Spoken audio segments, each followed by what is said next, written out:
Ladies and gentlemen, brothers and sisters in Christ, today I want to talk about chosen one. Money will come like air. Just dress in black color. There are moments in life when heaven whispers your name, not as one among the crowd, but as the chosen one. And when you walk in that calling, provision doesn't crawl toward you, it flows. The word tells us, seek first the kingdom of God and his righteousness, and all these things will be added to you. All things, even the resources you need. Imagine money not as a mountain you must climb, but as the very air you breathe, constant, invisible, abundant. And why black? In Scripture, black is the color that swallows the light yet reveals the purest contrast. It is the reminder that in your darkest seasons, God's promise still shines. When you dress in black, you're declaring, I am covered, I am set apart, I am unshaken, and every blessing meant for me will find me. When you understand that you are the chosen one, everything about the way you see yourself changes. You stop walking like a beggar at the mercy of the world's scraps, and you start carrying yourself like a son or daughter of the King. Being chosen is not about arrogance, it is about awareness. It is not about thinking you are better than others, but knowing that you have been set apart for a divine assignment that only you can fulfill. The moment you grasp that identity, you realize that provision is not something you chase. It is something that follows you because you are walking in alignment with your calling. The blessing is not random. It is attracted to the chosen one like iron to a magnet. It is not about luck or coincidence. It is about covenant. In Scripture, we see that when God chooses someone, he equips them, sustains them, and provides for them in ways that defy natural logic. Think of Joseph, sold into slavery, falsely accused, thrown into prison, yet because he was chosen, every setback became a setup for greater provision. In the end, he was in charge of the wealth of a nation. Think of David, a shepherd boy overlooked by his own family, yet the oil of anointing found him in the field. The chosen identity doesn't mean you won't face battles. It does mean that the outcome has already been settled in your favor. When God marks you as chosen, resources will come from unexpected places, doors will open in the presence of your enemies, and opportunities will appear where there were only walls before. Most people live as if they are at the mercy of the economy, their paycheck, or the approval of others. Chosen one lives by a higher economy, the kingdom economy. In the kingdom, provision is not about the strength of your hustle, but the strength of your alignment with God's will. When you know you are chosen, you begin to understand that God's supply is not seasonal, not limited by inflation, not affected by human opinion. You stop speaking like a victim of shortage and start declaring the language of abundance.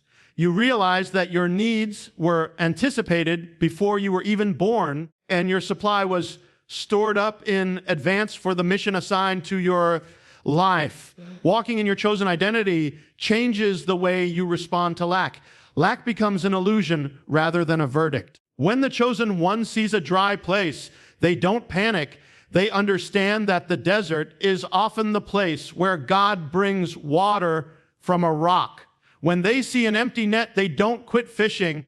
They listen for the instruction that will bring a net-breaking catch. Provision is not just money, it is the right connections, the right timing, the right opportunities, and the right wisdom that all come together to fulfill your calling. The chosen identity also requires you to reject the lies of unworthiness. If you don't believe you are worthy of provision, you will unconsciously sabotage it. You will reject opportunities, delay decisions, or shrink from responsibilities because you still see yourself as common. The moment you embrace your identity as chosen, you step into the posture of receiving, not because you are greedy, but because you understand that the resources are for the mission, and the mission is not yours, it's God's. When you stop doubting your value, you stop doubting your access to provision. This awareness shifts your prayer life too. Instead of praying like a desperate beggar, hoping for scraps, you pray like a son or daughter speaking to their father who owns everything. You don't have to convince him to provide. You simply align with his will and receive what he has already prepared. There's a confidence that rises when you realize you are chosen. You stop knocking on closed doors that were never meant for you and start walking boldly through the ones he has opened. Even if those doors lead to places where you are underqualified by human standards, chosen identity assures you that what you lack in credentials, God will supply in favor. The chosen one also understands that provision follows purpose. If you are only chasing money, you will eventually run into scarcity. But if you are pursuing purpose, the money will chase you. Your provision is attached to your obedience. Every act of obedience releases a new flow of resources. Sometimes God won't release certain provisions until you take the first step, because he wants you to trust him rather than the resource itself. The chosen life is a journey of faith where each step is met with fresh supply. You must also understand that being chosen means being seen by heaven even when you are ignored by people. Others may overlook you, bypass you, or even try to block you, but they cannot cancel what God has already decreed. If heaven has chosen you, the earth has to respond. It may not happen in your preferred timing, but it will happen in perfect timing. Provision will arrive exactly when it is meant to, in exactly the measure you need, often more than you expected. This is not about living recklessly. It is about living expectantly, knowing that you have a source that cannot run dry. When you live in the reality of your chosen identity, you walk into rooms differently. You speak differently. You decide differently. You stop competing with others because you know no one can take what is yours. The chosen one doesn't operate from a place of scarcity, but from overflow. And in that overflow, they not only receive, but also become a channel.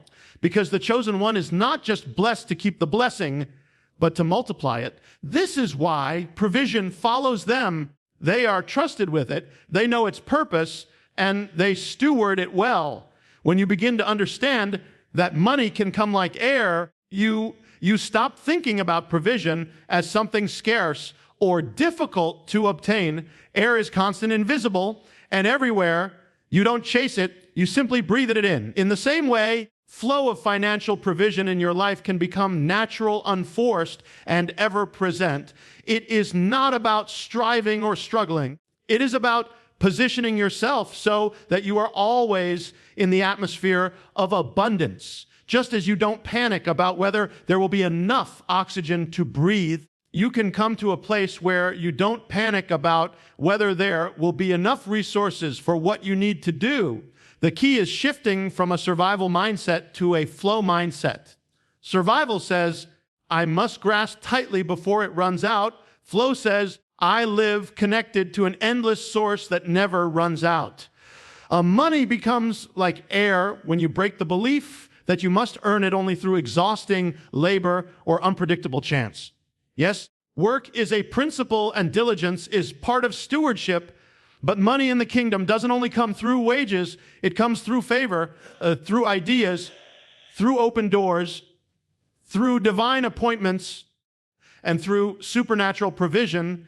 You can work hard all your life and still struggle if you don't understand flow. But when you align your actions, faith, and vision with kingdom principles, the resources begin to locate you without you having to wear yourself down trying to chase them. This doesn't mean you sit idly waiting. It means you operate from rest rather than stress, knowing that your source is bigger than any paycheck. Think of how air moves. It surrounds you on every side. It flows freely into your lungs without you forcing it. That is how provision can be. It can come from unexpected directions, not just from one stream, but from multiple streams. Many people place their trust in one avenue of income, but in the flow, God can release resources from sources you didn't even know existed. Just as wind changes direction but never disappears, financial blessings can shift in how they arrive, yet the supply never stops. The chosen mindset says, I am connected to the atmosphere of abundance, and because of that, you remain calm even when one source dries up, knowing another will appear. To live in this flow, you must stop tying your sense of security to numbers in a bank account. The flow is not about what you see in the natural, it is about what you are connected to in the spiritual. When your trust is anchored in God's limitless provision, you stop reacting in fear when the numbers fluctuate. Fear is the signal that you have started holding your breath in the realm of provision, cutting yourself off from the flow. Faith is the signal that you are breathing deeply, allowing the supply to keep coming in without resistance. Money like air also means you must understand rhythm. Breathing has a rhythm, inhale, exhale. Likewise, financial flow requires both receiving and releasing. Many cut off the flow because they try to inhale without exhaling, taking in, but never giving out. But in the kingdom, generosity keeps the air moving. The more you release, the more space you make for new supply to come in. This is not just about charitable giving, about sowing into the places and purposes God leads you to. Your giving becomes the exhale that ensures the inhale will keep coming. Another key is awareness. Air is everywhere. You can still suffocate if you place yourself in a closed space without access to it.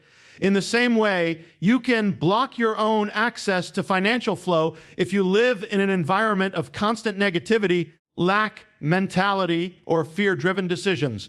You must remain in the open atmosphere of faith, gratitude, and expectancy. When you think in terms of scarcity, you build walls around yourself. When you think in terms of abundance, you open the windows and let the breeze come in.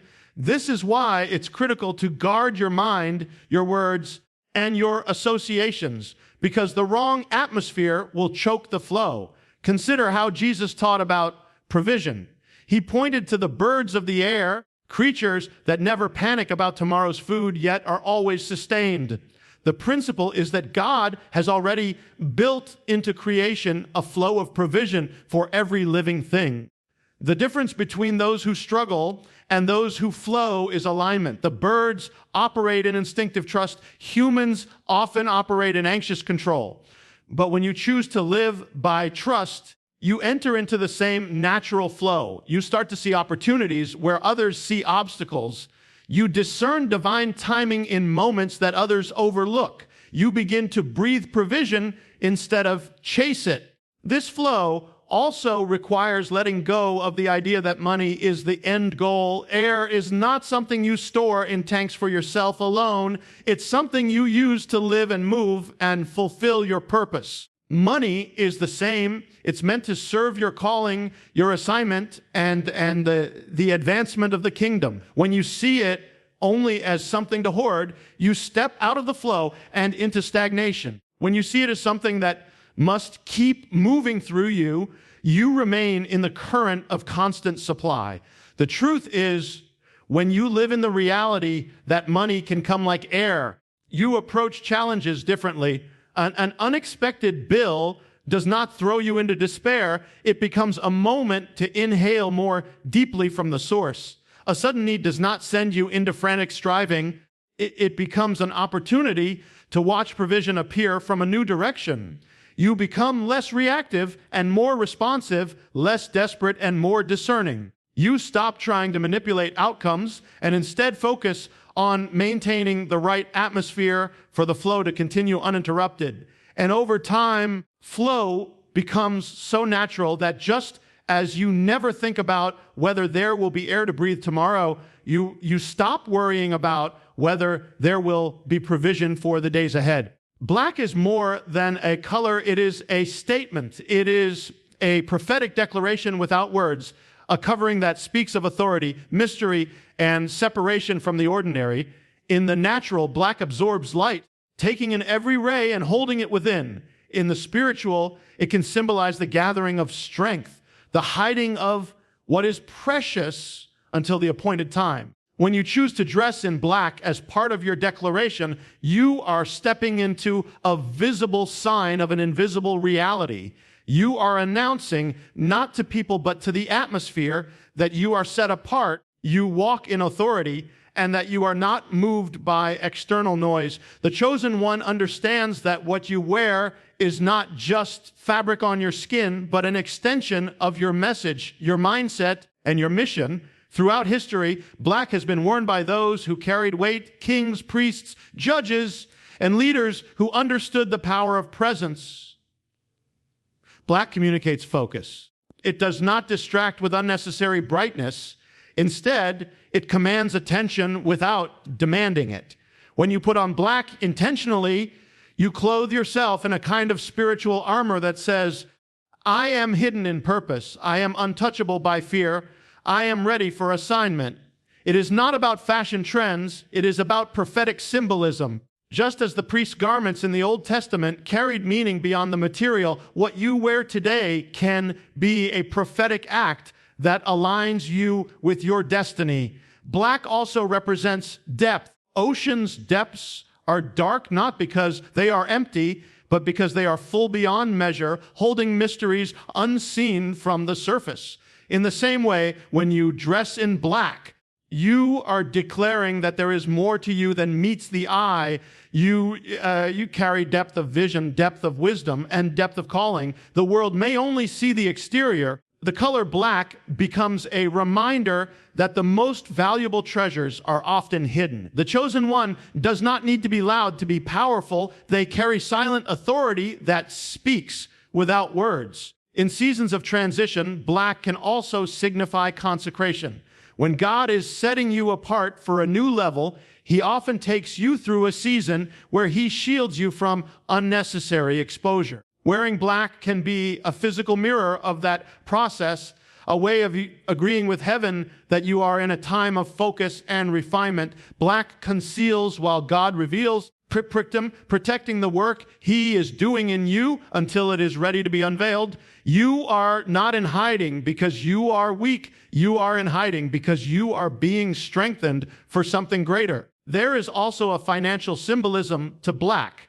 In the world of accounting, to be on the black means to be profitable, to have surplus instead of deficit. When you dress in black, you can declare prophetically that you are stepping into surplus, stepping into overflow, stepping into a place where resources come to you without the weight of debt or loss. This declaration is not merely about the money you currently see. It is about aligning yourself with the reality you are believing for. Act of wearing black becomes a daily reminder that abundance is your atmosphere and profit is your portion. Black removes distraction. It allows your mind to focus on purpose rather than presentation.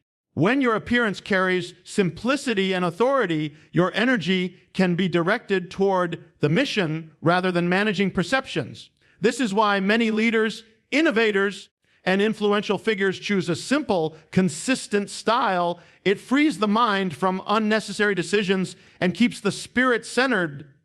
Dressing in black can be your way of saying, my assignment is too important to be diluted by noise. My focus is undivided. There is also a protective aspect to black. Just as it absorbs light, it can symbolically absorb the negativity, envy, spiritual resistance that may come against the chosen one. It is not about superstition. It is about intention. You are putting on something that reminds you that you are covered. No weapon formed against you will prosper, that you walk shielded by divine favor. When you step into black, you step into a posture of confidence that says, I am covered in grace, guarded in purpose, and clothed in strength. The black carries the weight of authority in many cultures and traditions. Judges wear black robes not to blend in, but to signify the gravity of their role. Likewise, when you step into your chosen role, there will be moments where you need to carry the weight of your assignment with dignity. The color black can help set that tone for both yourself and those around you. It subtly communicates that what you carry is not casual, that you operate from a place of seriousness and intentionality. The chosen one does not follow trends for validation. They move with intentionality for transformation. Dressing in black is not about looking like everyone else or fitting a mold. It is about making a deliberate choice to align your external presentation with your internal reality. When you wear black, you are not simply making a style decision. You are making a spiritual declaration. I am set apart.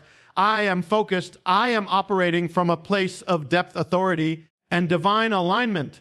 In a world that celebrates noise and distraction, you become a walking statement of clarity and purpose, a visible sign that you are not swayed by shifting trends, but anchored in unshakable truth. Faith is not simply believing that something might happen. It is the unshakable conviction that what God has promised is already secured even before you see it. Positioning yourself for overflow begins with that conviction. Overflow is not random and it is not accidental. It is the result of alignment between your belief, your obedience, and God's divine timing. Faith is the bridge between where you are and the abundance that has been prepared for you. It is not passive hope. It is active trust that influences how you think, speak, and act every day. When you truly believe that overflow is your portion, you start living in a way that makes room for it.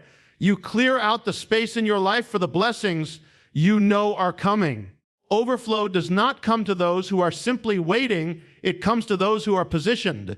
Positioning is about posture, the way you stand spiritually, mentally, and emotionally in expectation of what God has promised. Faith positions you differently from those who doubt. Where others see impossibility, you see opportunity.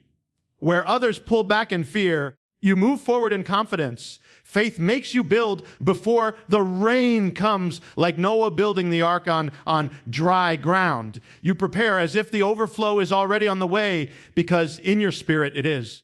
This positioning also changes your relationship with resources. Instead of clutching tightly to what you have out of fear of losing it, faith enables you to release and invest, trusting that what you sow will multiply.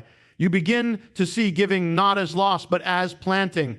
In agriculture, farmer does not mourn when seed leaves his hand because he knows it will return as a greater harvest. In the same way, faith causes you to release without anxiety, knowing that your source is infinite and the harvest is inevitable. This release creates room for more to flow into your life, and that flow is what leads to overflow. Faith positioning means making decisions based not on current resources, but on future vision. When you decide only according to what you have right now, you limit yourself to your present reality. But when you make decisions in alignment with the future God has shown you, you position yourself for the resources that future requires. This is why people of faith often step into opportunities that seem beyond their means, not because they are reckless, but because they understand that provision is tied to obedience, not to comfort zones.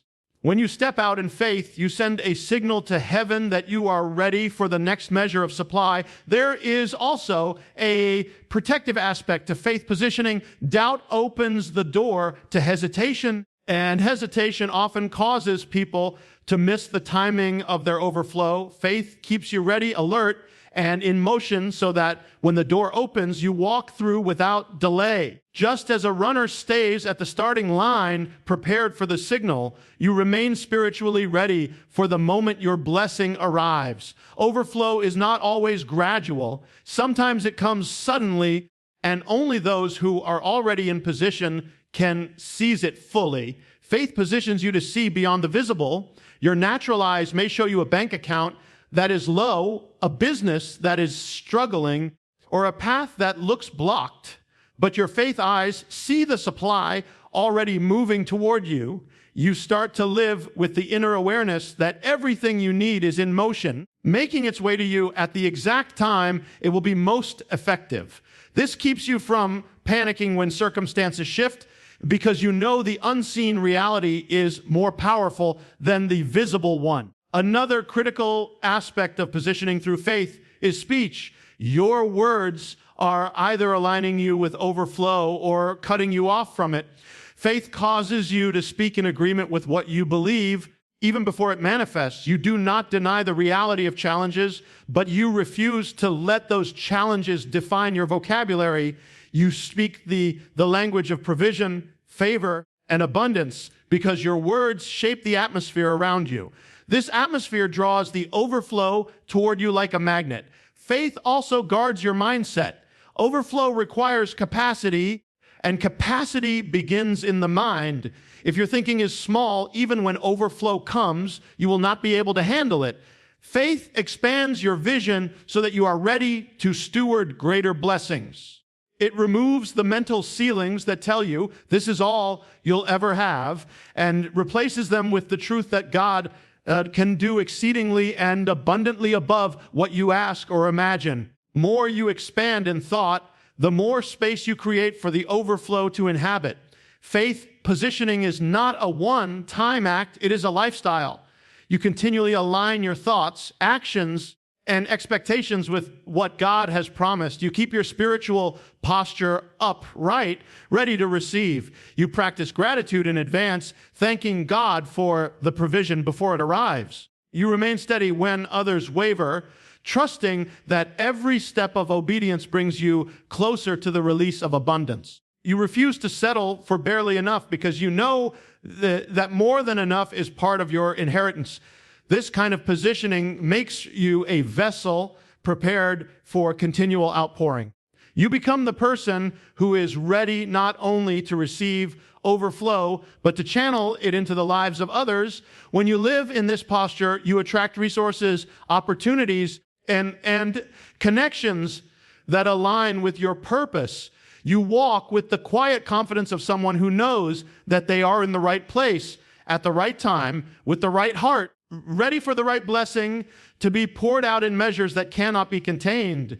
Dark seasons have a way of testing everything you believe. They strip away the comfort of visible progress and expose whether your faith is rooted in circumstances or in something deeper. These seasons are not meant to destroy you. They are meant to refine you. In the natural, the night looks empty and endless, but it is in the night that stars reveal themselves. The brilliance of the stars is not diminished by the darkness. It is revealed because of it. In the same way, the brightest breakthroughs in your life often emerge from the darkest seasons. What feels like a season of loss can be the soil for the greatest growth you will ever experience. When everything around you seems to be closing in, that is often the very place where God is opening something within you. Darkness forces you to rely on vision that is not dependent on light. In bright seasons, you can lean on what you see. In dark seasons, you must lean on what you know. You must remember the promises that were spoken to you in the light and hold on to them. When the path ahead is not visible, it is in these moments that you discover the resilience, creativity, and strength that were hidden inside you all along. Dark seasons have a way of slowing you down, and while that may feel like a setback, it is often a setup. When you cannot see far ahead, you are more attentive to each step you take. You become more intentional, more discerning, and more aware of the guidance of the Spirit. Stillness of darkness can become the place where you hear the clearest instructions for your next season. It is often when you are removed from the noise of constant activity that you can hear the quiet voice directing you toward your breakthrough. These seasons also break the illusion that you are in control of everything. They teach you to release the need to know every detail and to trust the process even when you cannot predict the outcome. Letting go of control creates room for God to move in ways you could not orchestrate on your own. Many of the most significant blessings in life come when you stop striving to manipulate the process and instead surrender to divine timing. Darkness is not the absence of God's activity. It is often the environment where His deepest work takes place. Just as seeds germinate beneath the soil, unseen by the eye, your transformation often happens in hidden places. You may not see the progress. Something is happening beneath the surface. Strength is being built. Faith is being anchored. Character is being forged. Chosen one understands that just because they cannot see movement does not mean nothing is happening. When you walk through dark seasons, you are also given a unique perspective. Light can be blinding if you have never known darkness. Those who have endured seasons of uncertainty appreciate blessings more deeply when they arrive. They carry a gratitude that cannot be manufactured in times of ease. This gratitude becomes part of the foundation for sustaining breakthrough when it comes. Without the perspective gained in dark seasons, it is easy to take abundance for granted. Dark seasons also have a way of revealing who is truly with you. When the glow of success fades and challenges come, some will disappear, but the ones who remain are often those who are meant to be part of your destiny. Relationships forged in these seasons are often the strongest because they are built on authenticity rather than convenience. Knowing who you can trust is one of the greatest assets you can carry into your breakthrough. In these seasons, resistance can feel stronger. Resistance is often the sign that you are close to something significant. Just as dawn comes after the darkest hour, many breakthroughs happen immediately after the most intense opposition. The enemy fights hardest when he knows you are on the edge of stepping into a new level. If you can endure without giving up, you position yourself to see the very thing you have been believing for suddenly appear. Darkness sharpens your discernment. When everything is bright and easy, it is possible to move without thinking deeply about direction. But when it is dark, every step matters. You begin to pay closer attention to signs, impressions, and divine nudges. This sharpened discernment becomes a skill you carry into every season afterward, making you more effective and wise. The chosen one sees dark seasons not as punishments, but as preparation. Weight of your breakthrough requires the strength to carry it, and that strength is often built in seasons where no one is applauding and nothing looks certain. You are trained in persistence, endurance, and faith, so that when the light breaks and the blessing arrives, you are not overwhelmed by it, but able to steward it well. There is also a purifying work that happens in the dark. In bright seasons, distractions can multiply. The noise of constant activity can clutter your mind and heart. Darkness strips away the unnecessary and forces you to focus on what matters most. It can be the season where your vision becomes clearer than it has ever been, even though you cannot yet see the results. While others fear the dark, the chosen one learns to walk through it with expectation, knowing that the very lack of light is a clue that something is about to be revealed. Just as the dawn always follows the night, breakthroughs always follow seasons of deep preparation. You walk forward not because you see every detail, but because you trust that the same God who was with you in the light is with you in the dark, shaping you for what is about to unfold. When you make the kingdom of God your first priority, you are choosing to align your life with the highest order of provision, purpose, and power. Seeking the kingdom first is not simply about placing God at the top of a list. It is about making him the foundation upon which every other part of your life is built. It is a decision to live by kingdom principles rather than the shifting values of the world. When this becomes your pursuit, resources are no longer something you must chase. They begin to follow you because you are moving in the same direction as the source of all provision. The promise is clear. If you seek first the kingdom and his righteousness, all these things will be added to you. The world teaches that if you want more, you must hustle harder, push further, and fight to stay ahead. The kingdom teaches that if you want more, you must draw closer to the king. This does not mean abandoning diligence or effort. It means redirecting your focus so that everything you do flows out of alignment with his will. In this posture, your work becomes an extension of your worship, your business becomes a platform for his glory, and your finances become tools for advancing his purposes. When God sees that your priorities are in order, he trusts you with more because he knows you will steward it with wisdom and integrity. Placing the kingdom first shifts your perspective on provision. Instead of measuring your life by what you can accumulate. You begin to measure it by how effectively you are fulfilling your divine assignment.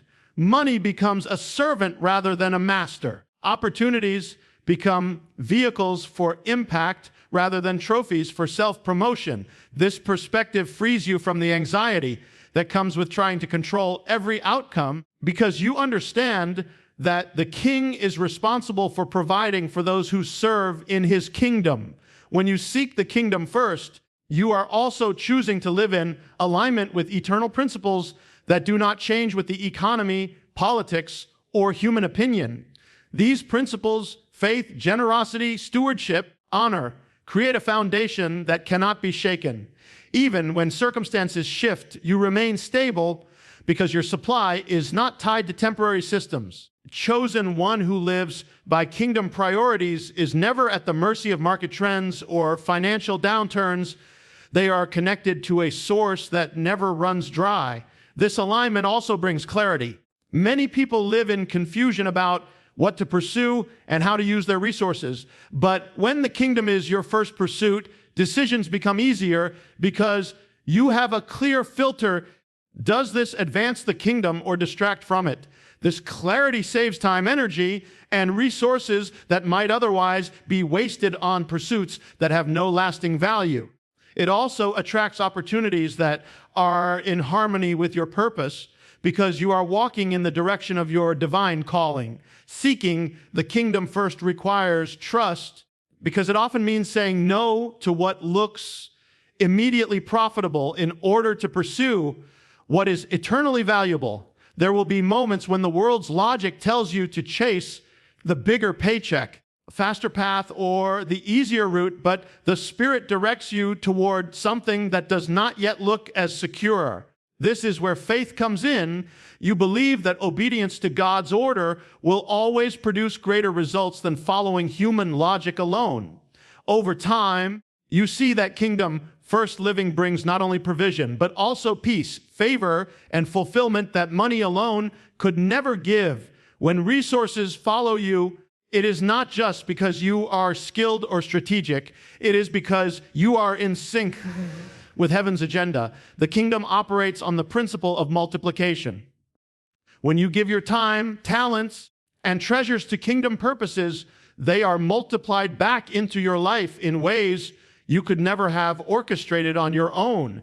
This multiplication is not always immediate, but it is inevitable because the kingdom is a realm where seed time and harvest are guaranteed. The more you invest into God's work, the more capacity you create for Him to invest into your life. Living with the kingdom first also changes your relationship with time. You stop rushing to make things happen in your own strength and start moving in God's timing. This rhythm allows you to avoid the burnout that comes from constant striving because you know you are walking in step with the King's pace. When you are in the right place at the right time, with the right heart, provision flows naturally. This is why Jesus could say without hesitation that all these things will be added, because when you are in position, heaven has no resistance in delivering what you need. This way of living turns your life into a testimony. People see that you are not chasing resources, yet resources keep finding you. They notice that you are not desperate, yet you are never in lack. Your peace in the midst of uncertainty becomes a witness to the reality of the kingdom. Others begin to ask how you live this way, and your answer points them to the King. In this way, even your provision becomes a tool for evangelism, drawing people toward the one who is the ultimate provider. When the kingdom comes first, everything else finds its proper place. Relationships align, decisions align, finances align. You are no longer scattered, trying to hold every part of your life together on your own. You are anchored in the unshakable reality of God's reign, and from that anchor point, you move with confidence, knowing that the same hand that rules the universe is the hand that sustains and supplies you. In this alignment, you live with the assurance that nothing is missing, nothing is broken, and nothing is beyond the reach of the one who has promised to add all these things unto you.